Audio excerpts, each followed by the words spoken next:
গাইবান্ধার সবকটি থানাসহ জেলার সব পুলিশি কার্যক্রম পুরোদমে শুরু হয়েছে। সোমবার 12 আগস্ট দুপুরে গাইবান্ধা সদর থানায় এক সংবাদ সম্মেলনে একথা জানান গাইবান্ধার পুলিশ সুপার মোহাম্মদ কামাল হোসেন। তিনি বলেন, দেশের চলমান পরিস্থিতির কারণে গত কয়েকদিন থেকে জেলায় পুলিশি কার্যক্রম স্থগিত হয়ে পড়েছিল, তবে আজ থেকে পুরোদমে জেলার সব পুলিশি কার্যক্রম শুরু করা হয়েছে। দোহা চাকামার্কা খাঁটি সরিষার তেল। ফুলছড়ি থানায় কর্মরত পুলিশের সব সদস্যকে ফুল দিয়ে শুভেচ্ছা জানান শিক্ষার্থীরা।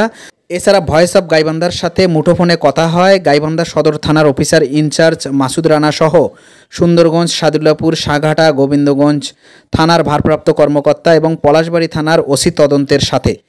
তারা সকলেই জানান, দেশ ও জনগণের সেবা করার জন্য তারা প্রস্তুত, তবে সকল জনগণের সহযোগিতা প্রত্যাশা করেন এই পুলিশ অফিসাররা।